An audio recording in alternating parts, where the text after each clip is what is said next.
Hi friends, how are you? నేను సురేష్. గత క్లాసులో 9వ తరగతిలో భారతదేశ భూగోళ శాస్త్రంలో భాగంగా మనం నదీ వ్యవస్థ, నీటిపారుదల 3వ చాప్టర్, అందులో నదీ వ్యవస్థ గురించి మనం డిస్కస్ చేసాం. పార్ట్ 1లో భాగంగా మనం నదీ వ్యవస్థలో సింధు నది మరియు గంగా నది అంటే హిమాలయ నదుల గురించి తెలుసుకున్నాం. ఈరోజు మిగతా రిమైనింగ్ పార్ట్ అయినటువంటి బ్రహ్మపుత్ర నది అంటే మరొక హిమాలయ నదిని అయినటువంటి బ్రహ్మపుత్ర నది గురించి తెలుసుకున్న తరువాత ద్వీపకల్ప నదులు గురించి డిస్కస్ చేద్దాం ఫ్రెండ్స్. మనకి హిమాలయ నదుల్లో 3 నదుల గురించి ఆ రోజు నేను చెప్పాను. 3 నదులలో మొదటిది సింధు నది, రెండవది గంగా నది, మూడవది బ్రహ్మపుత్ర నది. మనం గంగా నది గురించి, సింధు నది గురించి డిస్కస్ చేసాం. ఈరోజు బ్రహ్మపుత్ర నది గురించి తెలుసుకుందాం. బ్రహ్మపుత్ర నది ఇది కూడా ఒక హిమాలయ నది. ఈ నది భారతదేశంలో ఇది కూడా ఉన్నత హిమాలయాలలో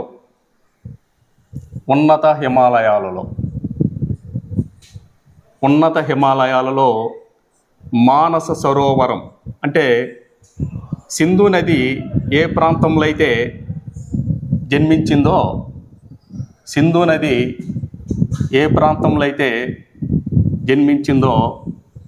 అదే ప్రాంతంలోనే ఈ బ్రహ్మపుత్ర నది కూడా సమీపంలోనే ఈ నది కూడా జన్మించింది.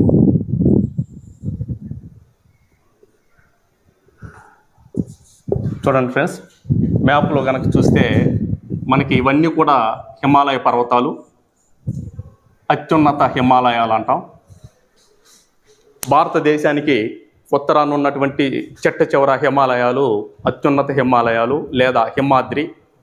అక్కడ సింధు నది, గంగా నది, బ్రహ్మపుత్ర నది, దాని కొన్ని ఉపనదులు ఆ ప్రాంతంలో జన్మించాయి.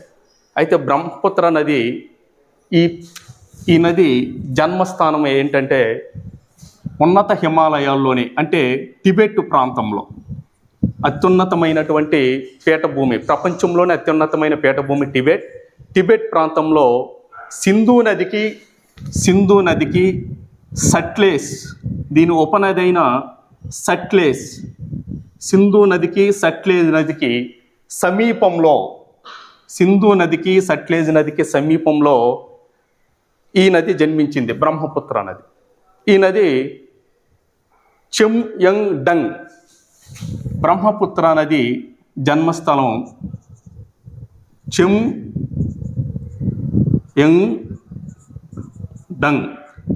ఇది ఒక చైనా పదం. చూడండి, చైనా పదాలన్నీ కూడా టాంగ్, డంగ్, యంగ్, షుంగ్. మనం గతంలో చైనా పరిపాలించినటువంటి రాజవంశాలను గమనిస్తే వాళ్ళ వంశాల పేర్లు చూడండి.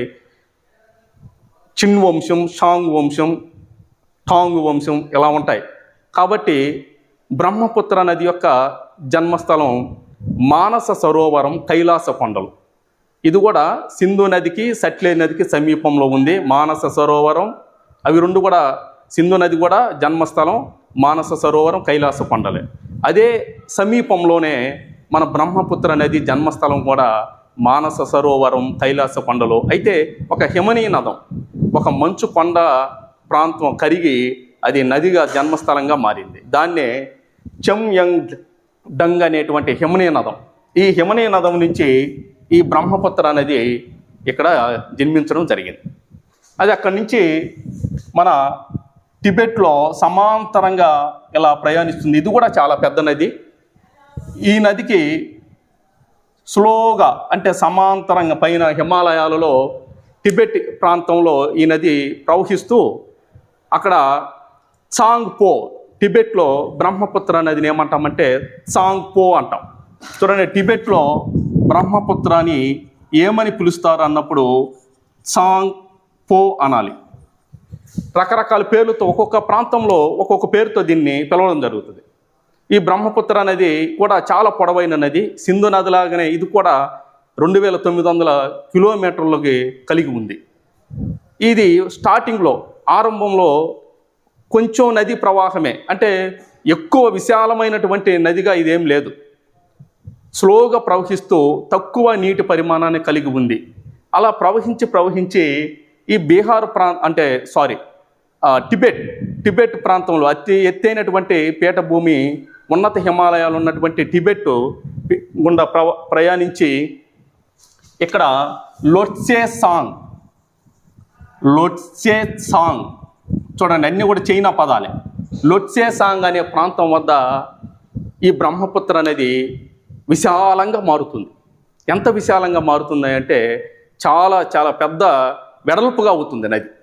స్లోగా ప్రయాణించి అక్కడి నుంచి 640 కిలోమీటర్లో ప్రయాణించి చివరికి ఇక్కడ అరుణాచల్ ప్రదేశ్లో యూటర్న్ తీసుకుంటుంది. చూడండి, లోట్సే సాంగ్ అనే ప్రాంతం వద్ద ఈ నది వెడల్పుగా మారుతుంది. దీని యొక్క జన్మస్థలం చెంయండంగ్. ఇది మానస సరోవరం కైలాస కొండల ప్రాంతమే. ఏ నదికి సమీపం అంటే సింధు నదికి, సట్లెజ్ నదికి సమీపంలోనే ఇది జన్మించింది. చివరికి లోట్సే సాంగ్ వద్ద 640 కిలోమీటర్లు. దీన్ని టిబెట్లో సాంగ్పో అంటాం. 640 కిలోమీటర్లు ఎక్కడి నుంచి స్టార్ట్ అయ్యి ఈ నది ఒక్కసారిగా ఎక్కువ వర్షపాతం సంభవించేటువంటి ఈశాన్య రాష్ట్రంలోకి ఎంటర్ అవుతుంది. ఈశాన్య రాష్ట్రాలంటే వీటిని భారతదేశంలో ఈ ఈశాన్య దిక్కులో ఉన్నటువంటి ప్రాంతాలు దాదాపు 7 సిస్టర్స్ అంటాం. అంటే 7 రాష్ట్రాలు అక్కడ కేంద్రీకృతం ఉన్నాయి. త్రిపుర, మేఘాలయ, మిజోరాం, సిక్కిం, నాగాలాండ్ వంటి ఈ 7 సిస్టర్స్ అంటాం. అరుణాచల్ ప్రదేశ్, ఈ అరుణాచల్ ప్రదేశ్లో ఒక సుందరమైనటువంటి నది లోయలోకి ఎంటర్ అవుతుంది మన భారతదేశంలో. అదే స్టార్టింగ్ పాయింట్. చూడండి, లోట్సే సాంగ్ అన్నాం. అక్కడి నుంచి 640 కిలోమీటర్లు ప్రయాణించి ఎక్కువ వర్షపాతం. చూడండి, ఈశాన్య ప్రాంతం వర్షపాతం మన భారతదేశంలో 200 సెంటీమీటర్ల పైగా సాంవత్సరిక వర్షపాతం. ఉదాహరణకి మేఘాలయలోని చిరపుంజి, మాసిన్రామ్ ప్రపంచంలోనే 2వ 3వ స్థానాన్ని ఆక్రమించున్నాయి. మాసిన్రామ్ 2వ స్థానం, చిరపుంజి 3వ స్థానం ఉంది. అంటే ప్రపంచంలోనే అత్యధిక వర్షపాతం సంభవించేటువంటి ప్రాంతాలు మన భారతదేశంలోనే ఉన్నాయి. మొదటిది ఏదంటే మౌంట్ వయోలిలి. ఇది హవాయి ద్వీపాలలో ఉంది. అక్కడ 1234 సెంటీమీటర్లు ఒక సంవత్సరానికి కురిసేటువంటి వర్షపాతం.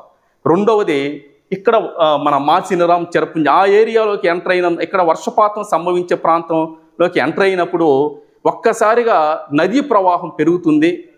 ఎక్కువ నదీ జలాలు అక్కడ టచ్ అవుతాయి. ఆ అరుణాచల్ ప్రదేశ్లో నుంచి ఒక్కసారిగా ఒక సుందరమైనటువంటి లోయలోకి ఈ నది దుముకుతుంది. అప్పుడు దీని యొక్క ప్రభావం చూపుతుంది. అప్పటి వరకు స్లోగా ఉన్న ఈ బ్రహ్మపుత్ర నది ఒక్కసారిగా ఎక్కువ నీటి పరిమాణాన్ని కలిగి అరుణాచల్ ప్రదేశ్లోకి ఎంటర్ అయ్యి అక్కడి నుంచి కొంచెం ముందుకొస్తుంది.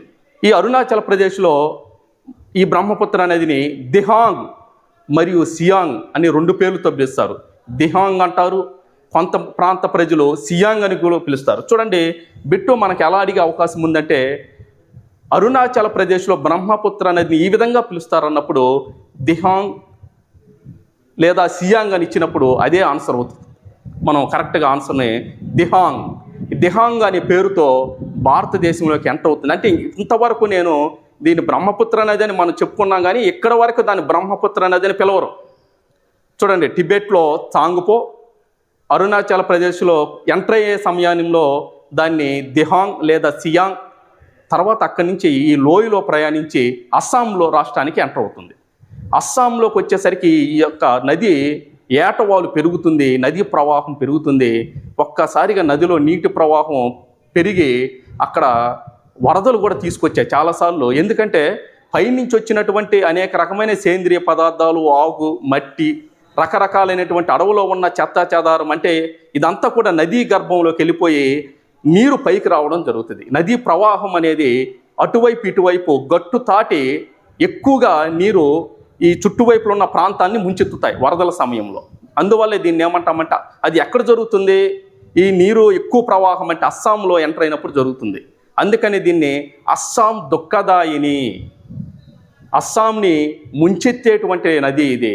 బంగ్లాదేశ్, అస్సాం ఎక్కువగా ఈ నది వల్ల నష్టపోతున్నాయి. అంటే వరదలు వచ్చినప్పుడు ఈ నదీ గర్భం పూడిపోయినందువల్ల నీరంతా పైకి ఎగసి రావడం వల్ల చుట్టువైపులు ఉన్నటువంటి అనేక ప్రాంతాలు మునకకు గురవి చాలా వరదలు తీసుకొని వస్తున్నాయమ్మా. కాబట్టి దీన్ని అస్సాం దుఃఖదాయిని అంటాం. అంతేకాదు ఎక్కువ వరదలు తీసుకొచ్చే నష్టాన్ని చేకూరుస్తుంది కాబట్టి బ్రహ్మపుత్ర అనేది దీన్ని నదుల దుఃఖదాయిని అని కూడా పిలుస్తాం, శారో ఆఫ్ రివర్స్. అలాగే అస్సాం దుఃఖదాయిని, ద శారో ఆఫ్ అస్సాం. అస్సాం దుఃఖదాయిని అని ఏ నదిని పిలుస్తాం అన్నప్పుడు దామోదర్ నది, గంగా నది, సింధు నది మరియు బ్రహ్మపుత్ర నది అని ఆన్సర్ ఇచ్చినప్పుడు ఆప్షన్స్లో మనం కళ్ళు మూసుకొని ఆన్సర్ చేయాలి బ్రహ్మపుత్ర నది అని. కాబట్టి ఈ అస్సాంలోకి ఎంటర్ అయిన తర్వాత దీనికి 2 ఉపనదులు కలుస్తాయి. చాలా చాలా ఇంపార్టెంట్ అమ్మ. ఈ 2 ఉపనదులు చాలా జాగ్రత్తగా గుర్తుపెట్టుకోండి. ఏంటి ఆ ఉపనదులు అంటే దిబాంగ్, లోహిత్. ఈ 2 ఉపనదులు అస్సాంలోకి ఎంటర్ అయినప్పుడు ఈ నదిలో కలుస్తాయి. ఉపనదులు దిబాంగ్, లోహిత్. ఇంకా చాలా ఉన్నాయి, సబన్సిరి, ధన్సిరి. ఇవి మన 9వ తరగతి టెక్స్ట్ బుక్స్లో లేవు. దిబాంగ్, లోహిత్ అనే నదులు మాత్రం అస్సాంలోకి ఎప్పుడైతే వస్తుందో ఈ బ్రహ్మపుత్ర అనేది అక్కడ ఇవి ఎంటర్ కావడం జరుగుతుంది. ఆ దిబాంగ్, లోహిత్ అని ఎప్పుడైతే బ్రహ్మపుత్ర నదితో కలిశాయో అప్పుడు దీని పేరు బ్రహ్మపుత్రగా మారుతుంది. ఎప్పటి వరకు సియాంగ్, దిహాంగ్, చాంగ్పో రకరకాల పేర్లతో పిలువబడినటువంటి బ్రహ్మపుత్ర అనేది పేరు ఎప్పుడైనా దీనికి కరెక్ట్గా పెట్టారంటే అస్సాంలోకి ఎంటర్ అయిన తర్వాత దిబాంగ్, లోహిత్ అనేటువంటి ఉపనదులు కలిసాయో ఆ ప్రాంతంలో దీన్ని బ్రహ్మపుత్రగా పిలిచారు. అస్సాంకి వెళ్ళేసరికి ఈ నది అనేక రకాల వక్రతలను, మార్గాలను తీసుకుంటుంది. అంటే నది ఒక్కసారిగా రకరకాల కాలువలుగా విడిపోతుంది. ఒక్కసారిగా అరుణాచల్ ప్రదేశ్లో ఈ నది ఎంటర్ కావడం, అస్సాంలోకి వచ్చేసరికి కొంచెం ఫ్లాట్గా అంటే మైదాన ప్రాంతంలోకి రావడం. ఈ అస్సాంలో ఈ నది అనేక రకాల కాలువలుగా విడిపోతుంది అనమాట, అనేక చీలికలుగా. వాడు క్వశ్చన్ ఎలా అడుగుతాడంటే బ్రహ్మపుత్ర అనేది ఏ రాష్ట్రంలో లేదా భారతదేశంలో ఏ ప్రాంతంలో నదీ కాలువల అల్లికను కలిగి ఉంది? చూడండి, ఈ పదాన్ని జాగ్రత్తగా గుర్తుపెట్టుకోండి. నదీ కాలువల అల్లిక ఎక్కడుందంటే అస్సాం రాష్ట్రంలో ఉంది. ఈ నదులు చూడండి, ఈ నది ఇలా ప్రవహించి ఇక్కడ యూటర్న్ తీసుకుంటుంది. దీన్ని హెయిర్ పిన్ బ్యాండ్ అని రాశారు మన టెక్స్ట్ బుక్లో. అంటే హెయిర్ పిన్ ఎలా ఉంటుంది, ఏ షేప్లో ఉంటుందో చూడండి, యూ షేప్ ఇలా వచ్చి ఇక్కడ అస్సాంలోకి ఎంటర్ అయిన తర్వాత ఈ నది ఇక్కడ 2 ఉపనదులు, దిబాంగ్, లోహిత్, ఇంకా చాలా ఉన్నాయి, ధన్సిరి, సబన్సిరి, ఇటువంటి నదులు ఈ నదితో కలిసి చివరికి ఇక్కడ మన అస్సాంలో నుంచి బ్రహ్మపుత్రగా పిలువబడుతుంది. బ్రహ్మపుత్ర ఇక్కడ అంటారు.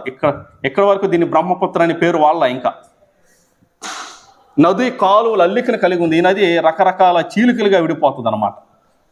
ఈ మధ్యలో చిన్న చిన్న ద్వీపాలు ఏర్పడ్డాయి, రివర్ ఐలాండ్. సముద్రాల మధ్యలో ద్వీపాలు ఉండొచ్చు, దీవులు ఉండొచ్చు, కానీ నదీ ఆధారిత దీవులు కూడా ఉన్నాయి మన భారతదేశంలో. 2వ అతిపెద్ద నదీ ఆధారిత దీవి ఎక్కడుందమ్మా అంటే మన అస్సాం రాష్ట్రంలోని మజూలీ దీప్. మజూలీ అనేటువంటి దీవి ఏ రకమైందంటే నదీ ఆధారిత దీవి. ఇది ప్రపంచంలోనే 2వ స్థానంలో ఉంది, అతిపెద్ద దాంట్లో 2వ స్థానంలో ఉంది ఈ నది ఆధారిత దీవి మజూలీ. ఇక్కడి నుంచి అస్సాంలో నుంచి బ్రహ్మపుత్ర నది ఇలా చివరికి ఇక్కడి నుంచి ఇలా బంగ్లాదేశ్లోకి ఎంటర్ అవుతుంది. ఇదంతా కూడా ఈ ప్రాంతం అంతా బంగ్లాదేశ్. చూడండి, ఈ బంగ్లాదేశ్లోకి ఎంటర్ అయిన తర్వాత దీన్ని జమునా అని పిలుస్తారు. బ్రహ్మపుత్ర నదిని ఏ దేశ ప్రజలు జమునా అని పిలుస్తారంటే బంగ్లాదేశ్ ప్రజలు. అలాగే అక్కడ మరి దీనికి ఇంకొక పక్కన ఇంకో సిస్టర్ ఉంది, అది కూడా ఎంటర్ అయ్యి రా ఎప్పుడు వస్తావు, నేను రెడీగా ఉన్నాను అని ఒక నది పిలుస్తుంది, అదే గంగా నది. ఈ 2 కలిసి బంగ్లాదేశ్లో కలుస్తాయి. చూడండి, 2 నదులు బంగ్లాదేశ్లో ఏ నదులు కలుస్తాయంటే బ్రహ్మపుత్ర నది, గంగా నది. ఈ 2 ఒకటే. అక్కడ దీన్ని మేఘన అని పిలుస్తారు. చూడండి, గంగా నదిలో కలిసే ముందు జమున, కలిసిన తర్వాత మేఘన. బంగ్లాదేశ్ ప్రజలు గంగా నదిని ఏమని పిలుస్తారంటే పద్మా నది అని కూడా అంటారు. రకరకాల పేర్లు, అంటే ప్రాంతీయంగా వాళ్ళకి నచ్చిన పేరు వాళ్ళు పెట్టుకున్నారు. జమున, మేఘన. చూడండి, ఈ 2 పేర్లు బ్రహ్మపుత్ర నదికే. చివరికి ఇవి ఈ 2 నదులు కలిసి బంగ్లాదేశ్లో ఒకటిగా తయారవుతాయి. మళ్ళీ కొంచెం దూరం ప్రయాణించిన తర్వాత అంటే ఈ గంగా నది చివరికి అంటే 2 పాయలుగా విడిపోతుందని చెప్పాం. ఫరక్కా దాటిన తర్వాత గంగా నది ఒక పాయ అంటే ఒక చీలిక ఒక బ్రాంచ్ మన బ్రహ్మపుత్ర నదితో కలుస్తుంది. ఒకటి మాత్రం హుగ్లీ ఫరక్ అంటే హుగ్లీ నది మీదుగా అది వెళ్ళి హుగ్లీ నదితో కలిసి బంగాళాఖాతంలో కలుస్తుంది గంగా నది. అంటే 2 చీలికలు అన్నాం గతంలో క్లాసులో చెప్పా. ఒకటేమో బ్రహ్మపుత్ర నదితో, ఇది ప్రధానమైంది అంటే మెయిన్. ఈ ప్రధానమైనటువంటి ఈ గంగా నది బ్రహ్మపుత్ర నది కలిసి చివరికి బంగాళాఖాతంలో కలుస్తాయి బంగ్లాదేశం దాటుకుని. అక్కడ ఒక డెల్టా కూడా ఏర్పడిందని చెప్పాను, సుందర్బన్స్ డెల్టా. ప్రపంచంలోనే అతి పెద్ద డెల్టా ఇది. బంగ్లాదేశ్ మరియు పశ్చిమ బెంగాల్లో విస్తరించింది. ఎందుకు ఈ పేరు పెట్టారంటే సుందరి వృక్షాలు, సుందర అడవులు అంటే సముద్ర ఆధారిత అడవులు, సముద్ర తీర ప్రాంతంలో పెరిగే అడవులని సుందర అడవులు అంటాం, సుందర్ బన్స్ అంటాం. ఇక్కడ రాయల్ బెంగాల్ టైగర్ అనే పేరు కూడా ఇక్కడ పులులకు ప్రసిద్ధి చెందింది. ఆ పేరు కూడా ఇక్కడ సుందర్ బన్స్లోనే పులి ఉన్నట్టుగా మనం గుర్తిస్తాం. కాబట్టి ఈ విధంగా బ్రహ్మపుత్ర నది అనేక నదుల్ని కలుపుకొని విశాలమైనటువంటి నదీ ఆధారిత దీవిని ఏర్పాటు చేసి చివరికి మన బంగ్లాదేశ్లో గంగా నదితో కలిసి మన బంగాళాఖాతంలో కలిసిపోతుంది. అయితే ఈ నది మరి ఎంత పెద్ద నది మన భారతదేశంలో ఎక్కువ దూరం ప్రయాణించటం లేదు. అస్సాం, అరుణాచల్ ప్రదేశ్లో మాత్రమే ఈ నది ప్రవహిస్తుందని చెప్పొచ్చు. చూడండి, బంగ్లాదేశ్, టిబెట్, భారతదేశం అనేక ప్రాంతాల్లో ఈ బ్రహ్మపుత్ర నది పరివాహక ప్రాంతం ఉంది. ఇది ఫ్రెండ్స్, బ్రహ్మపుత్ర నది మీద ఏ బిట్ వచ్చినా ఏ రకమైన ప్రశ్న అడిగినా కూడా మీరు ఆన్సర్ చేయాలి. ఒక్క బిట్టే మనకు టర్నింగ్ పాయింట్ అవుతుంది. హాఫ్ మార్కు కానీ మనం కానీ తగ్గిందంటే చాలామందికి ర్యాంక్ వెనకబడిపోతుంది. కాబట్టి ప్రతి లైను ఎక్కడైతే బిట్స్ ఎక్కువగా ఉన్నాయో వాటిని ఎక్కువసార్లు రివిజన్ చేయడానికి ప్రయత్నం చేయండి. మనం ఇప్పుడు బ్రహ్మపుత్ర నది అయిపోయి నెక్స్ట్ ఏంటంటే ఇంతటితో మనకి ద్వీపకల్ప నదులకు వెళ్దాం. హిమాలయ నదులు కంప్లీట్ అయిపోయింది. మన టెక్స్ట్ బుక్ ప్రకారం హిమాలయ నదులు అనేవి కంప్లీట్ చేసేసాం. హిమాలయ నదులు అంటే గంగా, సింధు మరియు బ్రహ్మపుత్ర. క్లియర్? ఓకే ఫ్రెండ్స్, ఇంతటితో మనకి హిమాలయ నదులు అనేటువంటి పార్ట్ అయిపోయింది. నెక్స్ట్ మనం దక్షిణ ఉన్నటువంటి ద్వీపకల్ప పీఠభూమికి వచ్చేద్దాం. ద్వీపకల్ప పీఠభూమి అంటే 3 వైపుల నీరు ఉండి ఒకవైపు భూభాగం ఉండేదాన్ని ఎప్పుడైనా పెన్సులా లేదా పీఠభూమి అంటాం. చుట్టూ నీరు ఉంటే దాన్ని ద్వీపము అంటాం.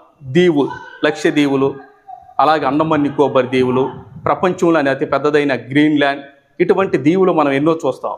కానీ మనం చెప్పుకునే ద్వీపకల్ప అంటే ఇదంతా కూడా పీఠభూమి. ఈ ద్వీపకల్ప పీఠభూమిలో ఒక పార్ట్ మాత్రమే దక్కన్ పీఠభూమి, త్రిభుజాకారంలో ఉంది. మరి ద్వీపకల్ప పీఠభూమి అన్నప్పుడు ఓన్లీ దక్కన్ పీఠభూమే కాదు, వింధ్య సాత్పురా పర్వతాలు, మధ్య ఉన్నత భూములు, మాల్వా పీఠభూమి, బుందేల్ఖండ్ పీఠభూమి, అలాగే కొంత ఈశాన్య ప్రాంతం, వాయువ్య ప్రాంతంలో కొంత ఆరావళి పర్వత ప్రాంతము, ఇవన్నీ చేరిస్తేనే మనకి ద్వీపకల్ప పీఠభూమి అంటాం. ఇది హిమాలయ పర్వతాలకి దక్షిణం వైపున అంటే గంగా సింధు మైదానానికి దక్షిణాన్ని ఉన్నటువంటి పీఠభూమిని మనం ద్వీపకల్ప పీఠభూమి అంటాము. ఇక్కడ కూడా అనేక రకాలైనటువంటి నదులు ఇక్కడ ప్రవహిస్తున్నాయి ద్వీపకల్ప పీఠభూమిలో. ఈ ద్వీపకల్ప పీఠభూమిలో ప్రవహించేటువంటి ముఖ్యమైనటువంటి నదులు ఏంటో చూద్దాం. హిమాలయ నదులు క్లియర్.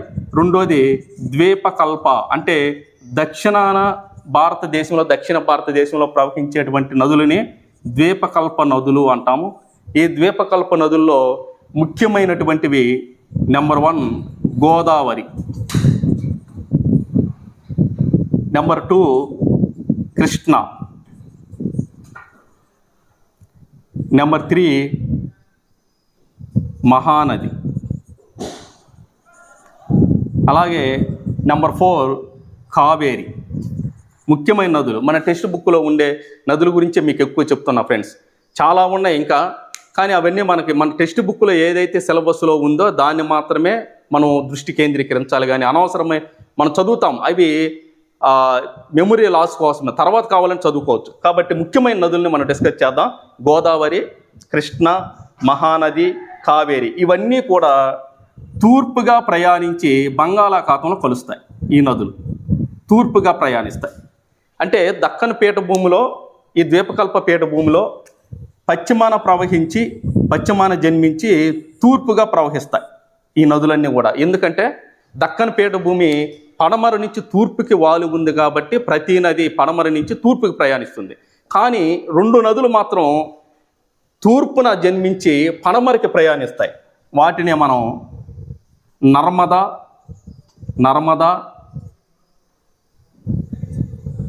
తపతి,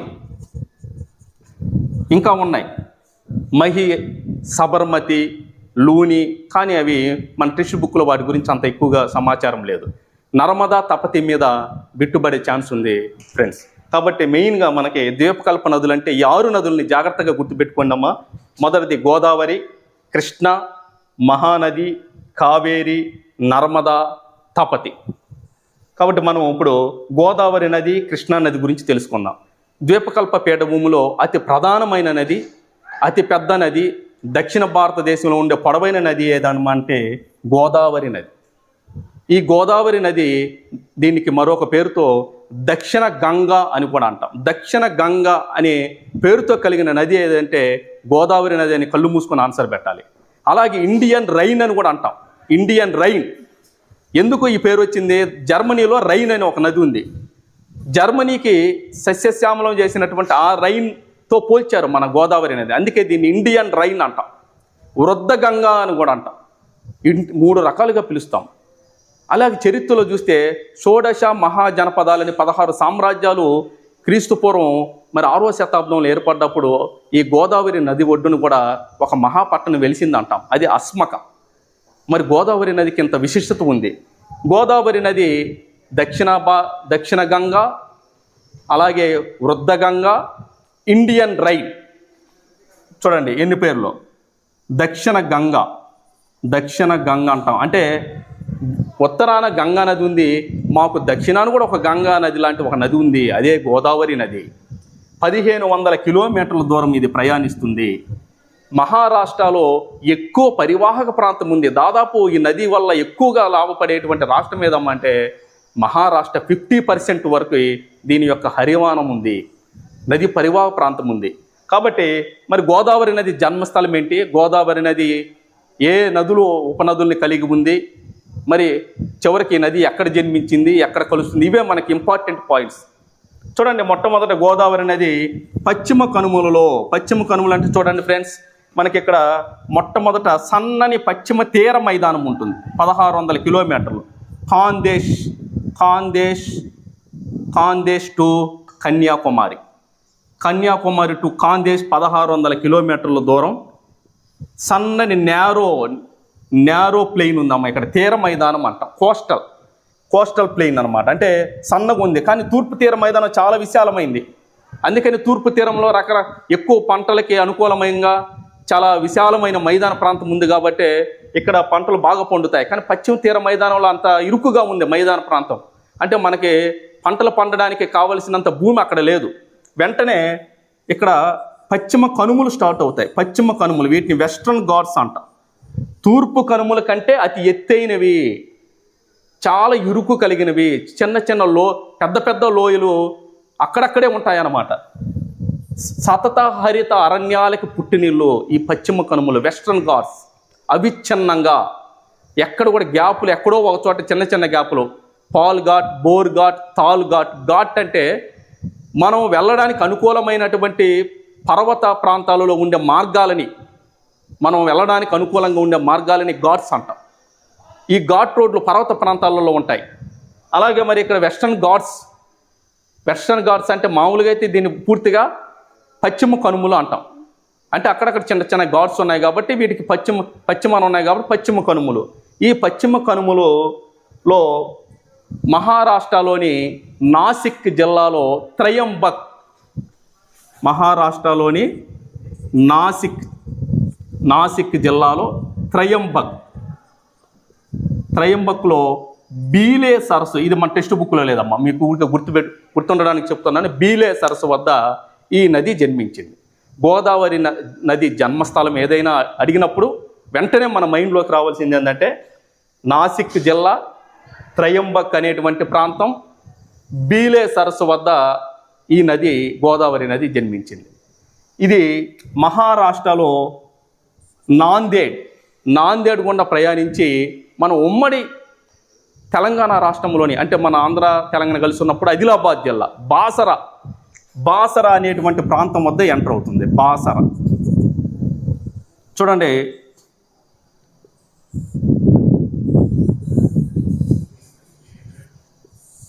ఇది టిఎస్, ఇక్కడ ఆదిలాబాద్ జిల్లా బాసర ఎంటర్ అయ్యి చివరికి అనేక జిల్లాలను దాటుకొని తెలంగాణ రాష్ట్రంలో, అంటే ఇది మహారాష్ట్ర, తెలంగాణ, మధ్యప్రదేశ్, ఛత్తీస్గఢ్, ఒరిస్సా, చూడండి చాలా ప్రాంతాల్లో పరివాహక ప్రాంతం ఉంది.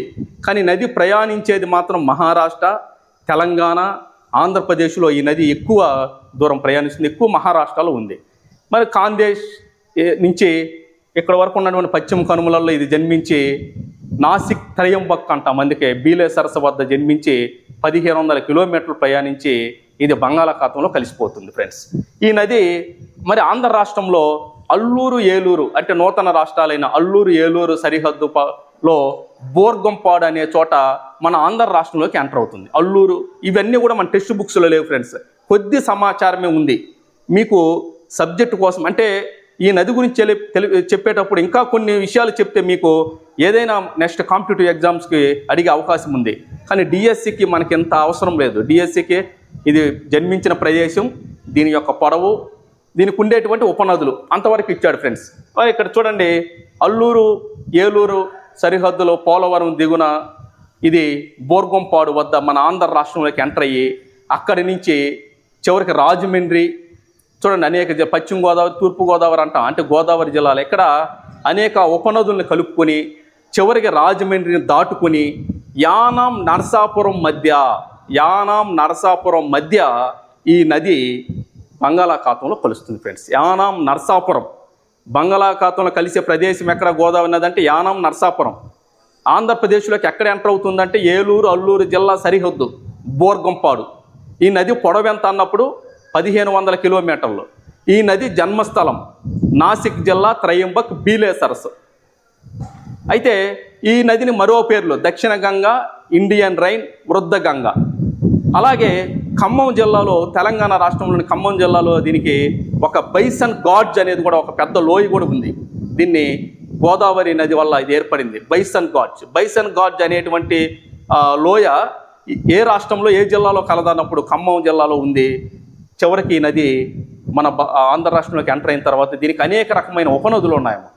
ఏంటి ఉపనదులు? లెక్కలేనన్ని ఉపనదులు ఉన్నాయి. ఆ నదులు చూడండి, గోదావరి నదికి ఉపనదులు వార్ధ, పూర్ణ, మన టెక్స్ట్ బుక్లు ఉండే చెప్తున్నా ఫ్రెండ్స్. మొట్టమొదటిసారిగా వార్ధ, పూర్ణ, పెన్గంగా, వెన్గంగా, చూడండి వీటి పేర్లు, మంజీరా. ఈ 3 నదులు అతి పెద్దవి ఫ్రెండ్స్. గోదావరి నదికి గల 3 అతి పెద్ద నదులు ఏదంటే పెన్గంగా, వెన్గంగా, మంజీరా. వార్ధ, పూర్ణ, ప్రాణహిత, శబరి, సీలేరు. చూడండి ఎన్ని రకాలైనటువంటి నదులు, శబరి, సీలేరు, ప్రాణహిత, మంజీర, కిన్నెరసాని. చూడండి ఈ పదంతో ఒక పాట కూడా ఉంది, సినిమాలలో అప్పుడప్పుడు వింటూ ఉంటాం, కిన్నెరసాని. ఈ కిన్నెరసాని అనేటువంటి నది కూడా గోదావరి నది ఉపనది. వెన్గంగా, పెన్గంగా, మంజీర అనే నదులు మాత్రం అతి ప్రధానమైనవి, పెద్దవి. ఇవన్నీ కూడా ఈ మన గోదావరి నదికి ఉపనదులుగా చెప్పొచ్చు ఫ్రెండ్స్. అలాగే ఈ నది, గోదావరి నది బంగాళాఖాతంలో కలిసే ముందు 7 పాయలుగా విడిపోతుంది. 7 పాయలుగా అంటే 7 చీలుకలుగా డివైడ్ అవుతుంది.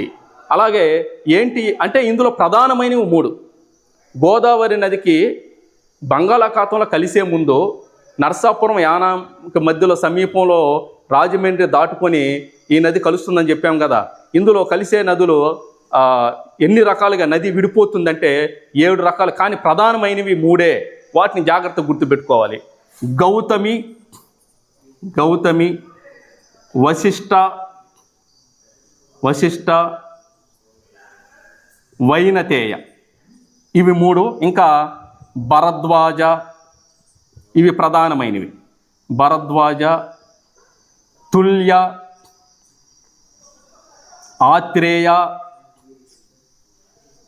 చూడండి రకరకాలైనటువంటి మనకి నదులు ఉన్నాయి. ఈ మూడింటిని గుర్తుపెట్టుకోండి. గౌతమి, వశిష్ట, వైనతేయ, భరద్వాజ, తుల్యాత్రేయ అనేవి ఇతర మొత్తం. అందుకని వీటిని సప్త గోదావరి అని కూడా పిలుస్తారు. సప్త గోదావరి అంటే 7 నదులు ఉపనదులు దీనికి కలుస్తున్నాయి కాబట్టి దీన్ని కలిపి సప్త గోదావరి అంటాం.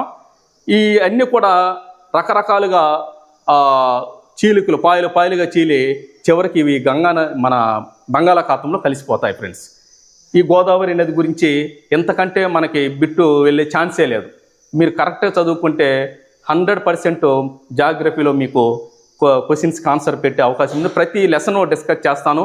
అలాగే మొదట 9th క్లాస్, తర్వాత 8th క్లాస్, తర్వాత 7th, చివరిలో మనకి 10th క్లాస్ డిస్కస్ చేద్దాం. డిఎస్సిని ఉద్దేశించి మెయిన్ అంటే మనకి టెట్కి ఎక్కువ సమయం లేదు. వీలైనంత వరకు కొన్ని లెసన్స్ కంప్లీట్ చేయడానికి ప్రయత్నం చేస్తాం. కానీ డిఎస్సికి మెయిన్ ఒక లాంగ్ ప్రిపరేషన్ ఉండి పర్ఫెక్ట్గా మనం కనుక సబ్జెక్టులో చదివితే దాదాపు 40 మార్కులకు గాను 40 మార్కులు పెట్టేటువంటి ఛాన్స్ మనకు ఉంది ఫ్రెండ్స్. దాన్ని మిస్ చేయకూడదు. ఎందుకంటే సబ్జెక్టులోనే ఎక్కువ లాగాలి. మెథడాలజీ ఇదివరకు ప్యాటర్న్ ఎలా ఉండేదంటే 44 మార్కులకి సబ్జెక్ట్ ఉండేది, 88 బిట్స్ ఉండేవి. 16 మార్కులకి మెథడాలజీ, సోషల్ కంటెంట్ మెథడాలజీ ఉండేది. సోషల్ మెథడాలజీ అంటే 32 బిట్స్ ఉండేవి. చైల్డ్ పెడగాగి ఇది ఒక 10 మార్కులు, జీకే అండ్ కరెంట్ అఫైర్స్ ఒక 10 మార్కులు, మొత్తం 80 మార్కులకి ఎగ్జామ్ ఉండేది. 20 మార్కులు టెట్ వెయిటేజ్. 80కి కనీసము 65 నుంచి 70 మధ్యలో స్కోర్ చేయగలిగితే పోస్ట్ కన్ఫామ్గా మందవుతుంది. ఎన్ని పోస్టులు ఉన్నాయి, ఎన్ని రిజర్వేషన్లు ఉందా, ఏ రిజర్వేషన్లు ఎక్కువ ఉన్నాయి, ఇవి కాదు కావాల్సింది. కనీసం ఓపెన్లో ఒక పోస్ట్ ఉన్నది మనకు రావాలని టార్గెట్ పెట్టుకోవాలి. మనకు కావాల్సింది ఒక పోస్ట్ ఫ్రెండ్స్. కాబట్టి ఈ జాగ్రఫీలో ఎక్కువ స్కోర్ చేసేదానికి చేసే విధంగా మేము ఎక్కువ క్లాస్లో మీకు ఈ వీడియోలు చేయడం జరుగుతుంది. కాబట్టి ఇప్పటి వరకు మనం 2 నదులు డిస్కస్ చేసాం. తర్వాత ఆ వీడియోలో మనం కృష్ణానది, అలాగే మహానది, కావేరి ఇవన్నీ కూడా నెక్స్ట్ పార్ట్ 3లో కంప్లీట్ చేస్తాం ఫ్రెండ్స్. కాబట్టి నెక్స్ట్ క్లాస్లో మేము అందరం కూడా నెక్స్ట్ వీడియోతో కలుస్తాం. మీ సురేష్.